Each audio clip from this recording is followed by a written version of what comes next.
Laura Bennett moves through Denver International Airport with a kind of invisibility that only comes from training, the way her eyes sweep the terminal in measured 3-second intervals, threat assessment patterns that no civilian should know. Gate B17. Concourse B, 6 exits visible from her current position. She's wearing scrubs, faded teal from Cedar Creek Medical, the name embroidered above her left breast pocket in letters that have seen 300 hospital shifts. Her badge swings from a lanyard, and if someone looked close enough, they'd see the photograph is 5 years old, the face slightly leaner, the eyes carrying different weight. Nobody looks that close. The flag sits folded in her backpack, tucked into the inner pocket where it won't wrinkle. Rodriguez's flag. She's carried it through 17 airports over the past 8 months, and she'll carry it through 17 more if the mission requires it. The fabric is soft now, worn from handling, the crease is faded from blue to something closer to slate. She doesn't unpack it in hotel rooms. She doesn't show it to colleagues. She carries it the way a chaplain carries prayers, present, necessary, never discussed. Her phone buzzes. The message comes through a VPN routed through 3 foreign servers, encrypted with a military-grade cipher she shouldn't know how to access but learned it anyway during her first JSOC rotation in 2013. The words appear for exactly 4 seconds before the app auto-deletes. Cedar Creek Pharmaceutical Audit flagged 847 missing fentanyl vials in the surgical cache. 8 months of paperwork paid attention. 8 months of standing quietly in pharmacy corners while residents barked orders. 8 months of nodding when the chief of surgery, Dr. Marcus Mercer, waved her off like she was furniture. The fentanyl trace leads back to a black market distributor operating out of a warehouse in Aurora. The Department of Defense investigation she's been running undercover is close to cracking open a prescribing scheme worth $2.3 million and counting. She deletes the message and slips the phone back into her scrub pocket. Her hands are scarred, a webbing of white lines across her knuckles from field work she isn't supposed to talk about, from holding wounds open with her bare hands while mortars cracked the sky into pieces outside Kandahar. The scars fade when she keeps her hands moving. Idle hands look like they have stories to tell. Denver International Airport smells like diesel exhaust mixed with industrial coffee, the kind that tastes like it was brewed in 2014 and never refreshed. Laura has been in the terminal for 6 minutes. She's already logged the security rotation for guards at the north checkpoint, 2 at the south, 1 posted near the gift shop who looks like he's finished his 3rd energy drink and is halfway through a panic attack. She's noted the flight board, the gate assignments, the location of the nearest medical kit. Habit. Training. The kind of awareness that used to keep her alive in Kandahar and now makes it impossible to take a vacation without mentally cataloging exit routes and potential threats. She isn't supposed to be here. Her flight to Sacramento doesn't board for 2 hours, and the protocol, the unspoken protocol that comes with her assignment, is to keep moving, never stop, never draw attention. But the San Francisco Convention Center needs 200 blood samples analyzed before the hepatitis outbreak briefing, and the courier couldn't catch the morning flight, so Laura is subbing in on a red-eye, carrying a biometric case that looks like oversized luggage and contains exactly what the CDC thinks it contains: samples and documentation. The samples are real. The documentation is theater. She settles into a seat near the newsstand, positioning herself with her back against the column, diagonal sight line to the main entrance. From here, she can see the security desk where Marcus Holloway lords over his domain like a general who's never heard gunfire. His mid-50s, expensive watch cutting off circulation at his wrist, the kind of tan that comes from a standing appointment at a country club, not actual time in sunlight. His uniform is pressed into submission, the chest full of commendations that she recognizes as the participation trophy version of actual medals. Director of Airport Security is printed on his nameplate. He says it like it's equivalent to commanding a battleship. Laura has been working at Cedar Creek Medical for 14 months.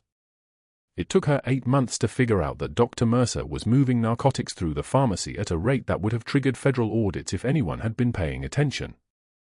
It took her 6 weeks to confirm that the prescriptions were being flagged as administered, documented as used, but never actually given to patients.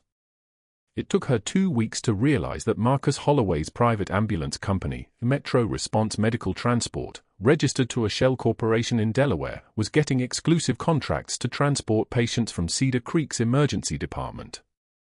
The connection didn't fully draw itself until 3 days ago, a patient admitted for routine surgery, discharged with unusual pain medication orders that far exceeded standard protocols, then transported via Metro Response medical transport to a private residence in the Cherry Creek neighborhood instead of to follow-up care.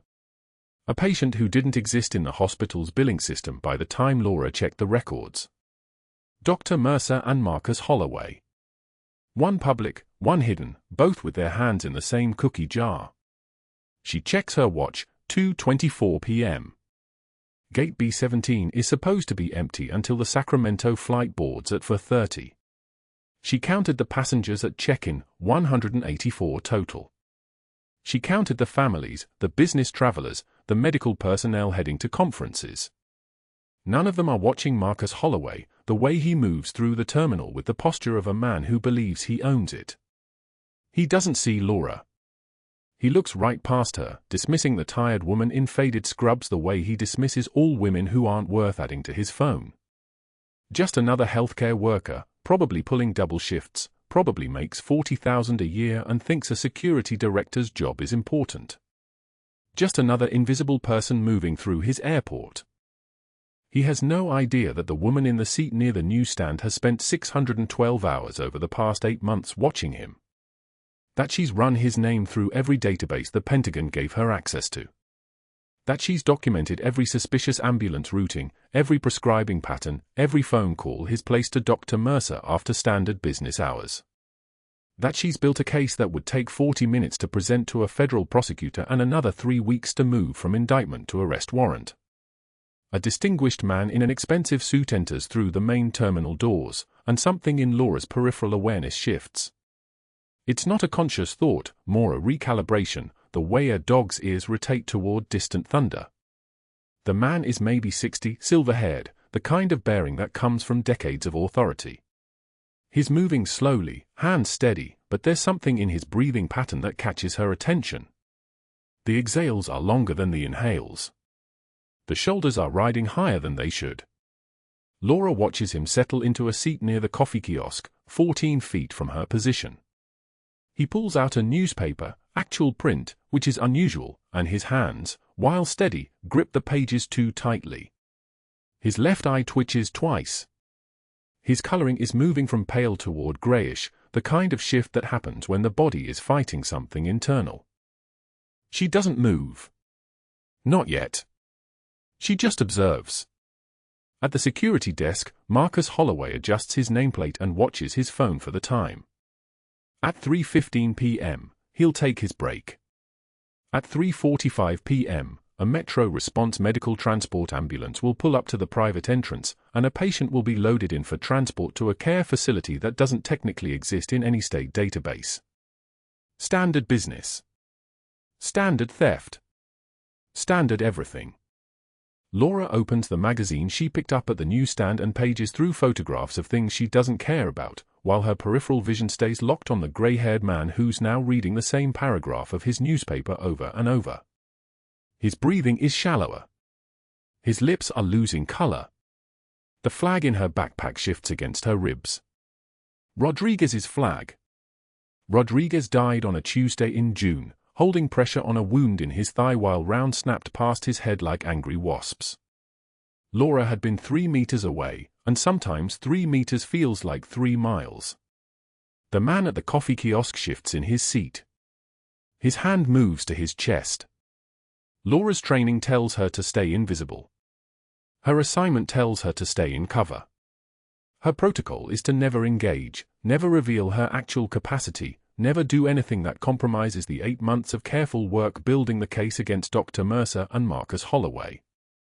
But the flag in her backpack seems to grow heavier. The man's hand is still pressed against his sternum, and his breathing has become something mechanical, something desperate. His face is now distinctly gray. His pupils are dilating in a way that suggests his blood pressure is dropping, possibly significantly. Laura watches him watch the other travelers, and she sees the precise moment when he realizes that nobody is looking at him. That he's surrounded by hundreds of people and not one of them is actually seeing him. that he could collapse right here, 3 feet from the coffee kiosk with its burnt espresso and overpriced biscotti, and it might take someone 5 minutes to notice. She's seen that look before. The look is the thing that ends careers. But that wasn't the moment everything changed. The man's pulse disappeared under Laura's fingertips at gate B17, and the world around him simply scattered. An elderly woman with a rolling carry-on jerked back so hard she nearly fell. A teenager filming TikToks lowered his phone. A businessman in a charcoal suit stepped sideways, creating distance, as if proximity to collapse was contagious. Colonel James Reeves hit the tile like a felled tree, the sound of his head striking the floor sharper than anyone expected, the kind of wet thud that makes bystanders go silent and useless. Laura was already moving. Not running. Running suggests panic. This was something else entirely, the kind of movement that comes from muscle memory spanning 18 years. Her knees hit the tile beside him before his body had finished settling. Her fingers found his carotid artery with the precision of a pianist finding middle C thready. Barely there. Like trying to find a pulse in a ghost. His respirations were wrong. Shallow and asymmetrical, the left side of his chest rising higher than the right, like one lung was drowning while the other went on vacation. His lips had already begun the transition from pink to blue. Cyanosis spreading like watercolor across pale skin. His collar was buttoned to the throat, strangling what little air passage he had left. She cut it open with the emergency shears from her backpack, the ones engraved with her old call sign on the blade, and that single rasp of fabric tearing cut through the airport noise like someone had turned down the volume on reality. 50 people. Maybe more. And all of them had phones. All of them were doing exactly what people do when they see crisis, they were standing still and recording. That's when Marcus Holloway arrived. He materialized the way bureaucrats always do, not running, but walking fast with the kind of self-importance that needs an audience. His uniform was pressed into sharp geometric angles. His badge caught the fluorescent light like a stage prop. 2 security guards flanked him, both looking like they'd rather be literally anywhere else, their polyester shirts already damp with nervous sweat. "Step back," Holloway announced, his voice tuned to carry across the terminal. Not a request. A performance. Security handles medical incidents until paramedics arrive. Laura didn't look up. She was checking the man's airway, already assessing, already calculating, her hands moving with the kind of efficiency that comes from having done this intense with incoming artillery fire in the distance. This man needs immediate intervention. I'm a nurse. Holloway's smile was the smile of someone who'd spent 2 years going to community college and 13 years telling people with actual credentials that they were doing things wrong. It was an oil slick of condescension. I'm sure you are, sweetheart. But we have protocols. Federal Aviation Facility, TSA regulations about unauthorized medical procedures. You understand. He turned to his guards with the casual cruelty of a man who'd never faced real consequences. The Nightingale here needs to return to her gate. Laura's jaw tightened, not visible to anyone more than 3 feet away, but Holloway wasn't looking at her face. He was looking at the crowd, performing for the crowd, which meant he was already winning by the metrics he understood. She checked the man's airway again, hand steady as surgical steel. How long for paramedics? 15, maybe 20 minutes. Traffic's murder. Holloway said it like traffic delays were an act of God, not a reflection of his failure to radio for help. She noticed how his body positioned itself, subtly, professionally, blocking her view of his radio. No call had been made. The radio on his belt remained silent and smug. She began a rapid assessment. Eyes for pupil response. Ears for breath sounds. Fingers palpating for rib fractures, for the subtle wrong movement of a pneumothorax building. The man's left lung was collapsing. She could hear it in the diminished breath sounds, see it in the way his trachea was starting to deviate. Maybe 90 seconds before he'd code. Maybe less. Holloway's voice sharpened, taking on the edge of a man who was beginning to realize he'd lost narrative control. I need you to step away from the passenger. Now. A crowd was forming. Not just forming, gathering with the speed of airport crowds, drawn by the electromagnetic pull of crisis. Phones rising like prayer hands. Laura could hear the background murmur. Is she a doctor? Is something wrong? Oh my God, call 911. Holloway raised his voice for them. For their benefit. For the permanent record that every cell phone was creating without his knowledge or consent. Ladies and gentlemen, please give us space. This wannabe hero is interfering with official security protocol. Nobody touch the passenger. Nobody provide medical assistance. That's federal law. The lie hung in the recycled airport air like cologne. A woman near Laura whispered to her companion, words designed to travel. God, how embarrassing. Who does she think she is? Holloway knelt beside Laura. His voice dropped to something meant to be private, but his eyes stayed on the crowd, still performing, still narrating. Listen, scrubs, I don't know what backwater clinic gave you a certificate, but in my airport, you don't touch passengers without my authorization. Are we clear? Laura met his eyes. Took one measured breath. Her hands never left the patient's neck, still counting, still assessing, still doing the only thing that mattered.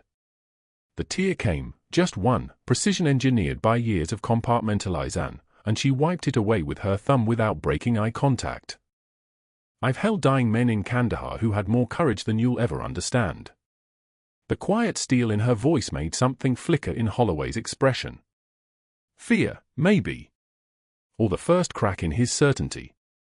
But he recovered fast. Bureaucrats always do, because they've learned that doubling down works more often than not. Greg, Tom, escort this woman back to the ticketing area. If she resists, we file federal charges for interference. The guards moved in. Their grips on her arms were firm but not violent. They were trained to subdue, not to think. Laura could feel their uncertainty, the way their hands hesitated. They were security guards at an airport who'd never had to physically move a medical professional before, and it showed in the careful way they applied pressure. The collapsed man gasped. A wet sound. A drowning sound. His lips had gone fully blue now, not a hint of pink remaining, just the color of lips on a corpse. His left chest wall moved wrong, that asymmetrical rise that meant his left lung was gone, that tension was building in his thoracic cavity, that he had maybe 1 minute before his heart rate would bottom out and the world would go flat line. What they didn't know was what that sound meant. The left lung wasn't inflating. Asymmetrical chest rise. Tracheal deviation. Tension pneumothorax developing in real time. The Colonel's oxygen saturation would crater in 90 seconds, maybe less, and after that his heart would follow. Laura moved. No permission requested. No apology offered. Her hands were already reaching for the trauma shears clipped to her waistband, the ones with her call sign engraved on the blade, Viper 6, worn small enough that only someone looking knew it was there. Holloway's guards grabbed her arms before her fingers closed on the metal. One on each side, gripping above the elbow, thinking restraint meant strength. She didn't resist. Resistance would waste oxygen she didn't have. Step away from the patient, Holloway commanded, his voice pitched for the gathering crowd. You are interfering with a federal security incident. Step away now or I will have you removed. Laura's eyes stayed on the Colonel's chest. Watch the rise. Watch the fall. The left side wasn't moving at all now. The pressure inside his thoracic cavity was crushing his right lung, collapsing it inward like a fist closing. His lips were turning the color of slate. His fingertips already taking on that bluish tint, peripheral cyanosis spreading like ink in water. I've held dying men in Kandahar who had more courage than you'll ever understand, she said. Her voice wasn't loud.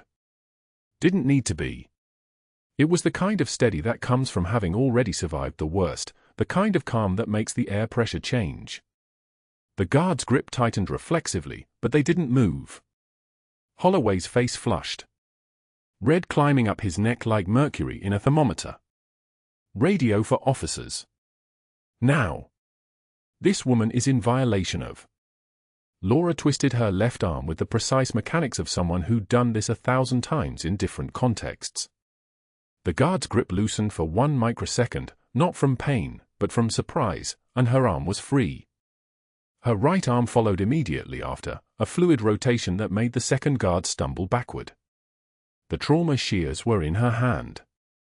She snapped the blades open as she moved, her body positioning itself over the colonel's left anterior chest wall at the second intercostal space, mid-clavicular line.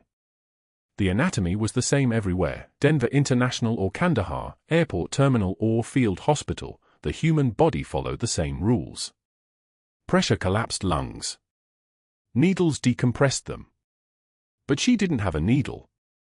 She had a pen. Ballpoint, blue ink, the kind they hand out at airport information desks. She'd grabbed it 3 minutes ago from the counter near the restrooms, already knowing what she'd need, already running the calculations before Holloway even arrived. The barrel was plastic, hollow, perfectly sized for the purpose if you knew what you were doing. And she knew. Her fingers found the seam where the barrel screwed into the clip. It took 2 seconds to disassemble it. The click was audible in the sudden silence, even Holloway's radio had gone quiet, as if the universe was holding its breath. The barrel was 6 centimeters long, maybe 8 millimeters in diameter. Functional. Barely. The trauma shears cut through skin with the sound of scissors closing on paper. Swift. Efficient. Not tentative. Blood pooled immediately, dark and urgent, and Laura's hands moved on their own, the needle insertion angled slightly upward, pressure applied with her palm, and then the hiss. Air escaping. Pressure releasing. Compressed atmosphere rushing out of a cavity where it had no business being, and the colonel's right lung re-inflating like someone taking their first breath after drowning. The sound was like opening a pressurized can, that sharp pneumatic release, and his oxygen saturation climbed. 62, 68. 74, 81. His color shifted in real time. Slate blue fading to gray, gray fading to something approaching human. His breathing deepened. The panic in his semi-conscious body began to ease, muscle relaxing into something that wasn't quite comfort but was definitely survival. Laura kept her palm pressed against the makeshift decompression needle, maintaining pressure, her other hand already reaching for the trauma shears again. She needed to mark this site. Needed to ensure the needle stayed in place, stayed patent. Her fingers moved with the muscle memory of a dozen deployments, muscle memory from field thoracotomies performed with a combat knife, muscle memory from watching men die because there was no needle and no time and only hands that knew what to do. Tape. She needed tape. Her eyes found a paramedic standing at the terminal entrance. How long had he been there? 30 seconds? 10, and she made the smallest gesture. Her eyes were command. Not request. Get me tape, she said. 10 words maximum. That was the rule. That was always the rule. The paramedic moved before Holloway could interrupt. He was trained. He could see what was happening. He could see the colonel's chest rising symmetrically now, both sides moving together, the reassuring rise and fall of lungs that were re-inflating, of an airway that wasn't being crushed anymore. The tape was placed in Laura's waiting hand. She secured the pen barrel with 3 strips, careful precision, the kind of precision that comes from having already done this in a sandstorm with shelling overhead and no one to help and a soldier screaming. The colonel's oxygen saturation held steady. Climbing slightly. 87, 89. 92. Holloway's voice cut through the relative quiet like a blade. What did you just do? The paramedics were moving now, their stretcher already deployed, their lead medic, a man with the weathered face of someone who'd worked urban trauma for a decade, stepping forward to assess. His eyes moved from the colonel to the pen barrel to Laura in one fluid assessment, and she saw the moment he understood. The moment he saw what she'd done and recognized it as the difference between the colonel living and the colonel coding. Jesus Christ, the paramedic whispered. Who did this? She did, Holloway announced, his voice already taking on that particular tone, the administrative monotone that precedes official documentation. Without authorization. without proper credentials verification, using improvised instruments in violation of TSA Protocol 16.47, Federal Aviation Regulations, and Colorado Board of Nursing Standards, all of which are federal violations in a federally designated facility. The lead paramedic looked at Holloway like he was explaining how to perform surgery to someone who thought veins were decorative. This saved his life, the paramedic said flatly. Textbook needle decompression. She deflated a tension pneumothorax with what she had available. Military training. Laura didn't answer. She was already stepping back, allowing the paramedic space to work, her mind already calculating the damage. The decompression had worked. The colonel's color was stabilizing. His breathing was regular. His vitals were moving in the right direction. But she'd just revealed herself to an audience of at least 40 people. She'd used military field medicine in front of witnesses. She'd performed an invasive procedure without authorization, on federal property, with federal regulations as witnesses, and Holloway was already moving through the crowd with his phone out, already documenting. The lead paramedic placed his own needle decompression needle at the same site, a proper 14-gauge angiocath, the kind that belonged in a trauma bay, and secured it with practiced efficiency. The colonel's oxygen saturation stabilized at 96%. His heart rate, which had been climbing toward the dangerous zone, began to normalize. 12 minutes. The paramedics had arrived in 12 minutes. Holloway had said 15 to 20. Laura understood now. The deliberate delay. The private ambulance contract padding its billable hours by stretching response times, by keeping the timeline vague, by ensuring that every cardiac emergency that could possibly be routed through his system added an extra 10 minutes of transport time because his security office controlled radio dispatch. The colonel had been minutes from cardiac arrest. If the paramedics had actually needed another 8 minutes to arrive, if the decompression hadn't worked, if Laura hadn't known exactly what to do with a ballpoint pen and 3 seconds. But that wasn't the worst part. The worst part was that Holloway was photographing the scene. His phone was out, taking pictures from 6 different angles. The colonel's exposed chest. The pen barrel. The blood. The crowd. The chaos. Each image another piece of evidence, another nail in a coffin that was being constructed in real time. The paramedics loaded the colonel onto the stretcher with professional efficiency. And 4 was already running, oxygen flowing, a proper dressing secured over Laura's improvised decompression site. He was semi-conscious, confused, his eyes moving without focus. He didn't recognize her. Had never known her as anything but a stranger in scrubs, a nurse passing through his orbit at an airport terminal. But she recognized him. Captain James Reeves. Battalion Commander. The officer who'd written the letter to her son Michael after the casualty event in Helmand Province. The man whose photo appeared in deployment albums, whose name had crossed her consciousness in 100 different contexts because her son's unit answered to him, because this man had authority over the lives of the soldiers in her boy's platoon, because in the hierarchy of Michael's military life, Colonel Reeves was the structure holding the weight. Holloway's hand landed on her elbow. Not gripping. Not rough. Just firm enough to be inescapable. The gesture of someone who understood that force applied gradually was more effective than force applied in bursts. "You need to come with me," he said quietly. His voice was different now, no longer theatrical, no longer pitched for the audience.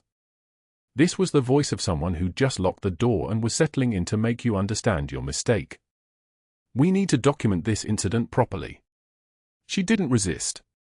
Resistance would accomplish nothing. The damage was done. The witnesses were recorded. The scene was photographed. Whatever happened next would be filtered through the architecture of federal aviation regulations and airport security protocols and the elaborate bureaucratic machinery that Holloway had spent 8 years learning how to weaponize. They walked through the terminal in silence. Her in scrubs stained with someone else's blood. Him in his pressed uniform, his phone already sending photos somewhere, his mind already constructing the narrative. "Here's what you need to understand," Holloway said as they reached his office. "I've been running this airport for 8 years. 8 years of protocol, of safety certification, of maintaining federal standards in a high-security environment. And in 1 minute you compromised every single one of those frameworks. You became a liability the moment you touched that patient without authorization.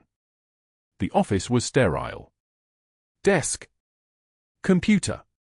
Filing cabinets. Everything arranged with the precision of someone who understood that control was purchased through organization. Your actions will be documented in a formal incident report, Holloway continued. Copies will be forwarded to the Colorado Board of Nursing, to your employer at Cedar Creek Medical, and to TSA enforcement. Federal facility. Federal violations. You should consult an attorney before speaking to anyone else. Laura looked at him.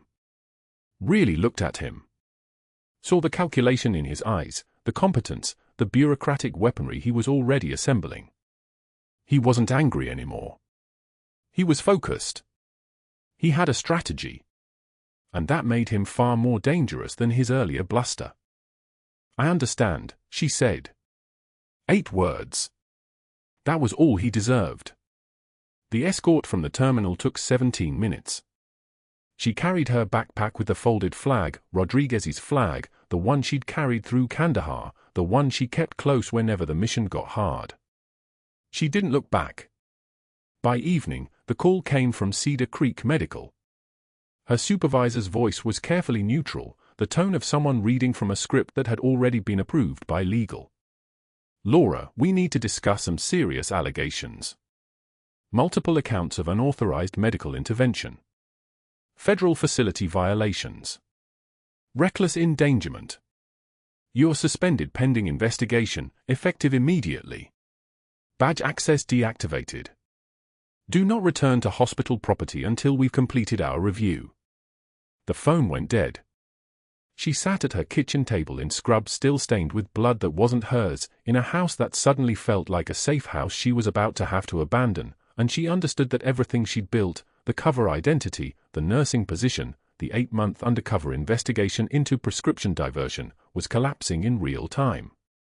One decompression needle. One moment of refusing to let someone die. And the carefully constructed architecture of her civilian life came apart like a house built from paper. The afternoon sun filtered through the security office windows at a slant that made the documents on the table look like exhibits in a courtroom, which they essentially were. Marcus Holloway moved through his filing with the methodical precision of a man who understood leverage, each photograph printed at high resolution, each witness statement notarized, each regulatory citation highlighted in yellow. He was building a case the way architects build foundations, with absolute clarity about load-bearing capacity and structural integrity. The incident report was a masterpiece of selective truth. He'd filed it with Denver International Airport Police at 4:53 p.m., citing federal aviation security violations under TSA Regulation 49 CFR 1544.229, unauthorized medical intervention in a federal facility by an individual without proper federal credentialing. The language was precise enough to sound legitimate and vague enough to obscure the real story: a nurse who'd refused to step aside while a patient died on his watch, a patient who might have survived if Holloway's ambulance hadn't been delayed, a patient whose survival was now a problem Holloway hadn't anticipated. 3 witness statements sat in a neat stack. Guard number 1, Martinez, described Laura as agitated and aggressive, refusing lawful orders from security personnel. Guard number 2, Caldwell, noted that she'd physically resisted when we attempted to remove her from the scene, causing a disturbance and creating a safety hazard. Guard number 3, Porter, stated plainly that she'd misrepresented her medical qualifications and performed procedures outside her scope of practice. Holloway had coached them carefully. Not lies, exactly, just interpretations filtered through the lens of institutional loyalty. Martinez owed Holloway for a favorable schedule change. Caldwell had family on Holloway's medical transport list. Porter understood the mathematics of keeping his job. The surveillance footage he'd submitted to airport police was edited with surgical precision. The original video showed Laura assessing the patient's breathing, checking for breath sounds on the right side, finding none, then moving with practiced urgency toward the nearest medical kit. But Holloway's version began 15 seconds later, after the patient had already deteriorated, removing the context that the woman was responding to active decompensation. It showed her resisting security personnel only because he'd timed the cut to begin the moment his guards reached for her arms. The earlier footage, where she was calmly talking the patient through the procedure, where his oxygen saturation was climbing in real time, had been deleted entirely. Not destroyed, just archived on a secure server where plausible deniability lived comfortably. That wasn't the worst part. That same evening, Holloway had filed formal complaints with two separate entities, the Colorado Board of Nursing and Cedar Creek Medical Hospital where Laura worked. Both complaints cited reckless endangerment. The board received documentation claiming Laura had performed invasive medical procedures, specifically needle decompression, without proper authorization or oversight in a federal facility, violating her scope of practice and putting a patient at risk. The hospital received nearly identical documentation, adding the detail that she'd misrepresented her credentials to airport personnel, creating institutional liability. Both complaints included the same edited surveillance footage. Both included the 3 witness statements. Both included the regulatory citations. Holloway understood institutional momentum. Once a complaint entered the formal investigation pipeline at the hospital, it moved forward with the inevitability of gravity. The board would open a file. Cedar Creek's risk management department would move to protect the hospital's liability by immediately suspending Laura's access to the facility pending investigation. It wasn't personal vendetta, it was institutional self-preservation, which was actually more effective because it felt neutral, procedural, inevitable. By the time Laura was escorted from Denver International Airport terminals on Wednesday afternoon, the wheels were already in motion. The escort was professional but humiliating. 2 airport security officers walked beside her, not touching but present in a way that made her visibility complete. Other passengers noticed. A few recognized the scrubs, the badge on a lanyard. Word traveled in real time through airport channels. The nurse from the medical incident was being removed from the terminal by security. No one knew why. The story would shift in the retelling. She'd been aggressive, she'd been unqualified, she'd been inappropriate. The details didn't matter. The image of her being escorted out did. By evening, the formal documentation arrived. Cedar Creek Medical's Human Resources Department had sent the suspension paperwork via certified mail, effective immediately, pending investigation into violation of scope of practice and patient endangerment claims. Her hospital badge was deactivated. Her access codes were suspended. Her email account was locked. She existed in the system only as a case number in an HR file. But that wasn't what broke her. What broke her was the message from her DOD handler, arriving on a secure phone line at 11:34 p.m., cover compromised. Investigation suspended. Evaluate extraction options. 8 months of undercover work. 8 months of moving through Cedar Creek Medical as a civilian nurse, documenting prescription diversion patterns that connected to a network reaching from Denver to Salt Lake City to Albuquerque. 2 weeks away from enough evidence to execute federal warrants, to shut down the entire operation, to identify the hospital administrators receiving kickbacks from the pharmaceutical distributors. 2 weeks away from making it matter. And now it was ashes. She sat at the kitchen table at 3:17 p.m. on a Wednesday, still wearing her scrubs because she hadn't had the energy to change, the folded flag from Rodriguez's memorial service lying on the table beside a cup of cold coffee. The flag had traveled with her for 16 months, from Kandahar to the medevac helicopter to Dover Air Force Base to her apartment in Denver, carried as a reminder that sometimes you save people and sometimes you don't, and either way you keep moving forward. The tears came without permission, without ceremony, without the dignity she usually maintained. They came because 8 months of field work was gone. They came because her operation was compromised. They came because she was sitting at her kitchen table suspended from her job with no explanation to offer her son, and upstairs she could hear him moving around in his room, waiting for an answer she couldn't provide without burning what little operational security remained. The front door opened at 3:21 p.m. Michael dropped his backpack with the sharp thud of a teenager who hadn't learned to move quietly through the world.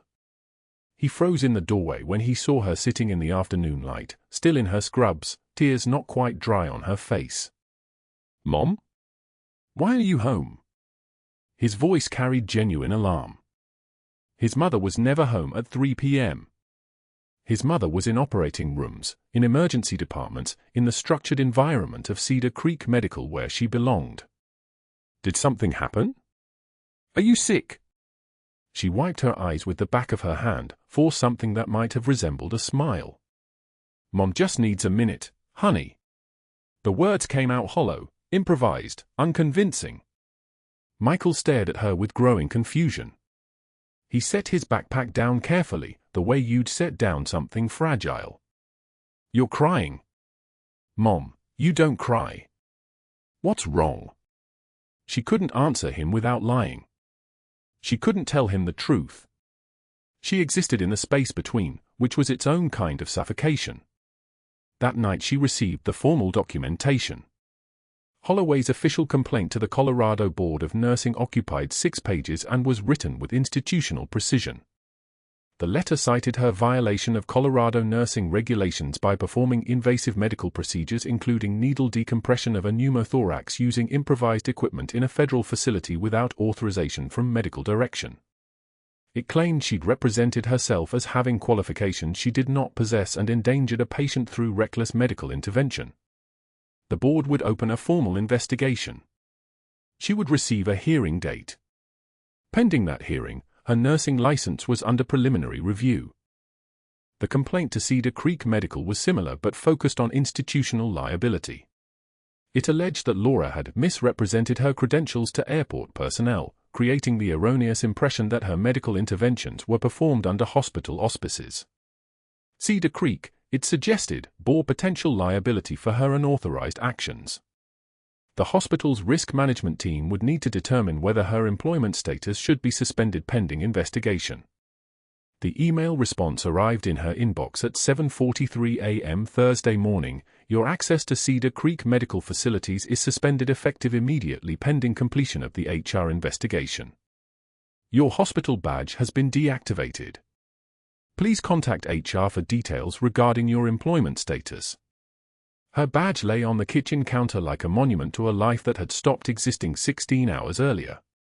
The surveillance footage that Holloway had submitted showed Laura in fragments, edited into a narrative that was technically true but completely false. It showed her resisting security personnel without showing why she was there in the first place. It showed her performing a procedure without showing the patient actively dying. It showed her as a threat, an interloper, a danger, not a woman who'd made a decision about whether to let someone die and chosen not to. She sat in darkness that Thursday evening, holding Rodriguez's flag, feeling the weight of 16 months of investigation vanishing like smoke. The prescription diversion operation would continue undetected. The hospital administrators receiving kickbacks would keep receiving them. The pharmaceutical distributors would keep operating. And she would sit suspended from her job with no explanation she could give anyone about why a simple medical intervention had resulted in her life collapsing. But that wasn't the worst part. The worst part was that her son sat upstairs, confused and scared, and she couldn't explain any of it without blowing operational security that might not even matter anymore. The mask she'd worn for 8 months had shattered, and she had no idea if another operation would ever be possible, or if she was simply a soldier without a mission now, sitting in her kitchen holding a flag from a dead man while her son tried to understand why his mother had stopped being able to answer questions. The next morning, Holloway appeared on Denver News as a concerned safety official. "We take medical emergencies seriously," he said with practiced sincerity, "but federal facilities require credentialed response. Untrained individuals, however well-intentioned, create liability and risk." The reporter nodded sympathetically. Laura watched from her couch, suspended, investigated, her career and mission circling the drain like water finding the lowest point. And for the first time in 16 years, through 3 tours in Kandahar, through combat operations, through medevac flights and field surgeries and the death of good men, she wondered if she'd finally met an enemy she couldn't outmaneuver. 2 days later, she received the notice, formal administrative hearing at Denver International Airport offices, 2 p.m. Friday. regarding permanent termination of her airport access privileges and potential criminal referral. The envelope sat on the table beside Rodriguez's flag, and somewhere in the building above her, her son was learning what it meant to watch someone he loved lose everything in an afternoon. 2 days later, Michael appeared in the conference room doorway of the Denver Airport Administrative Facility, his hands trembling around a shadow box he'd pulled from the attic at 3 in the morning. His voice cracked when he spoke. "Mom, they need to see these." He wasn't asking permission. He set the box on the table where Marcus Holloway was presenting his termination case against Laura, spreading documents like he was assembling a confession. Inside the glass frame, 2 medals caught the fluorescent light with the kind of gleam that made everyone in the room suddenly very still. A silver star. 2 purple hearts. Laura's jaw tightened. Not from fear. From the moment she'd hoped would never come, the moment her son's need to protect her became louder than her need to protect him. Colonel James Reeves stood at the back of the room, fully recovered now, his uniform creased with parade ground precision. When he saw the medals, his entire body went rigid. His voice came out hoarse, like someone who'd spent 6 days in the hospital learning to breathe again. "Viper 6. He said it the way a man speaks a prayer. That's impossible. I heard legends about Viper 6 in Kandahar. Medevac pilot who held a thoracotomy incision open for 47 minutes under fire. But Viper 6 was..." He stopped. His eyes moved from the medals to Laura's face. Recognition crashed through him like a helicopter rotor wash. She didn't look away. Holloway's lawyer straightened papers nervously. "Your Honor, these medals have nothing to do with..." The door opened. A Marine liaison officer in dress blues entered carrying a leather briefcase. His presence made the air pressure change. He opened the citation in a voice that sounded like parade grounds and precision. Captain Laura Bennett distinguished herself by extraordinary heroism while serving as a combat medic with the 75th Ranger Regiment during operations in Kandahar province. Under sustained enemy fire, Captain Bennett performed emergency field thoracotomy using a combat knife, maintaining manual cardiac perfusion for 47 minutes while her team established evacuation protocols. Her actions directly resulted in the survival of 3 soldiers who would otherwise have died on the landing zone. Holloway stood. His voice rose like a man whose entire world was tilting. "This is absurd, she's just a..." The room went dead silent. A 2-star general from Northcom stepped forward. His uniform carried the weight of command that made everyone else look like they were playing dress-up.